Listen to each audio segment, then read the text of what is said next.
What is up everyone, and welcome back to another video. Today we're taking a look at fetch.ai, which is currently down roughly 3%. Bitcoin is up 1%, although it is slightly down from yesterday. We're at 104,000. We did actually come down to $101,000 on Bitcoin. Bitcoin dominance is up 2.6%. It's soaring, which is not good for altcoins, which is why they are dumping down. The S&P is starting to soar as well, up 0.2%. I believe this is at an all-time high right now. So yeah, the market looks okay for the majority or the main coins, the major market cap leading coins, but for coins like Fetch and other altcoins, it's not looking too good right now. It's simply because of Bitcoin dominance, and that's what we're going to analyze in just a second also. But that's really the driving force behind these altcoins. Unless there's any sort of major news behind them, nothing really matters if Bitcoin dominance is rising up. If there's any news, then obviously we'll get a pump or a dump, regarding whether the news is positive or negative. But if Bitcoin dominance is pumping and the coin is just sort of stagnant with no specific catalysts or news, then it will just be dumping. Because when Bitcoin dominance pumps, altcoins dump. And that's just what happens in the market. It's been evident for the past, I don't know how many years, but a very, very long time. And every time alt season occurs, that's when Bitcoin dominance is in a major downtrend. But you'll see right now, it's constantly trending up.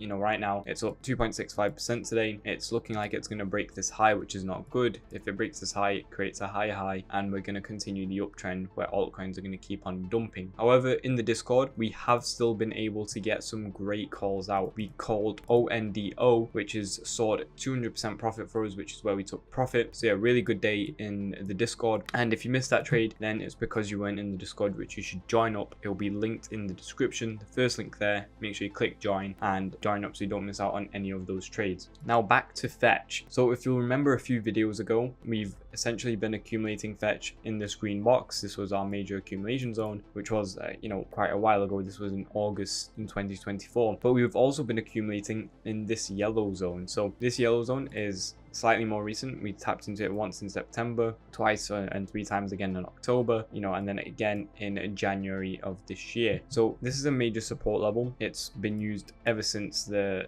March 2024, and it's essentially the order block that causes us to pump up all the way up to the all-time high on Fetch, which is currently sitting at roughly $3.50. Now that's the reason I really like the support level and why it's a major accumulation zone for me. This white zone is sort of a more shorter time frame, lower time frame support, where it's slightly more permeable, where we will just dump through or pump through it, whereas the yellow zone, we really sort of stick to it and always see some sort of reversal from it. This white zone, again, it just sort of will move sort of like liquidity through it, but sometimes we will get these odd bounces. So that's why I have it marked on as well, just in case there might be a potential lower time frame position where we can take any sort of longs, which is what we've also been looking for on a lot of coins, just ONDO being the main one today that actually scored us a lot of profit. So yeah, that's what we have for Fetch. Now, any sort of possible entries, again, we're going to be looking for the yellow box here, so anywhere from $1.05 to $1.13. That's where I'd be looking to enter. Take profits, I mean, it depends how long you want to hold for.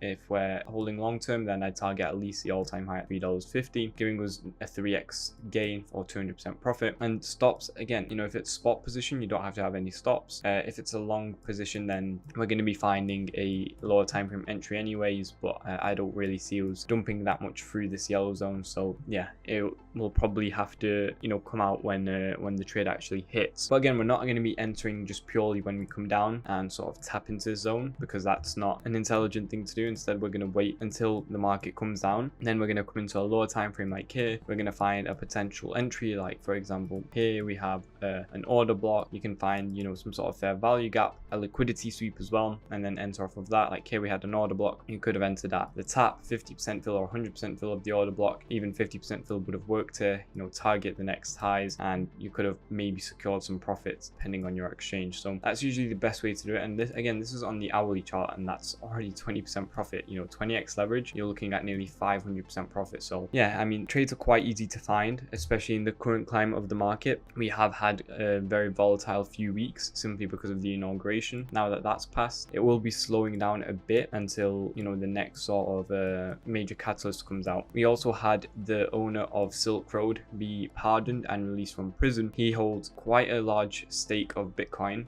not the largest, but you know, if he does sell, it will cause quite a big effect in the market. You know, maybe we'll see a 1% dip or something like that. I'm not too sure on the tokenomics exactly, but I know he holds quite a big chunk, and if he sells, there will be some sort of volatility at least entering the market. You know, maybe something like this from 105 to, you know, maybe not as severe as to 101, but maybe to 103, 102. But again, it will probably get eaten up by buyers anyway. Or maybe, you know, he will just hold, let it ride out. Maybe he doesn't need the money that much, as other exchanges like Kraken, for example, on Twitter, they announced that they actually donated $100,000 to him. So yeah, you know, I think the crypto community will probably treat him quite well.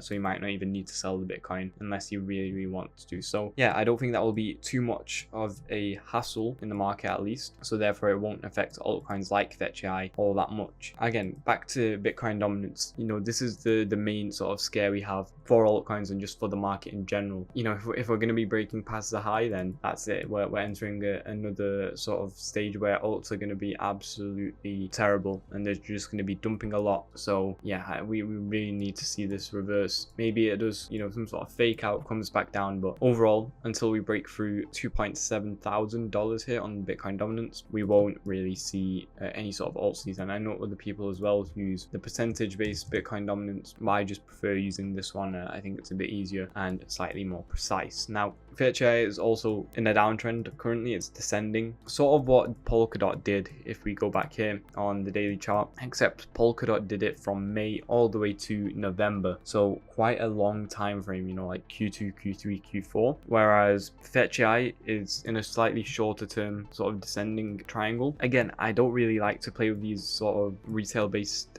patterns. Again, we're all retail traders, but I don't really like to play with these sort of patterns. I view the charts more horizontally, you know, rather than in trends, or at least in trend lines. So even though we might get some sort of breakout here, the main breakout we need to get is above 0.618 level here on the fib. And another good thing about using the fib is that we're actually in a golden zone right now. This entire zone right here is the golden zone on the Fibonacci, so it's overall a good place to start looking for entries and so on and so forth. But yeah, you know, we need to break above this right here in order to go slightly bullish. The main bullish level we need to break above though is right here at $1 and sort of 70.80. Once we do that, easily head to $2.20. And then once we're there, you know, we're already looking at breaking above $2.20, then heading to $2.67, and finally heading to the all-time high at $3.50. So lots to look out for on Fetch. But again, we have to start with these sort of baby steps of breaking above $1.37, $1.75, and so on and so forth. Now, if you did enjoy the video, please make sure to like and subscribe. If you need a place to buy, sell, or trade cryptocurrency for the lowest fees with the best sign-up rewards, then check out all the exchanges working down below. Thank you all for watching. I'll see you all tomorrow. Goodbye, guys.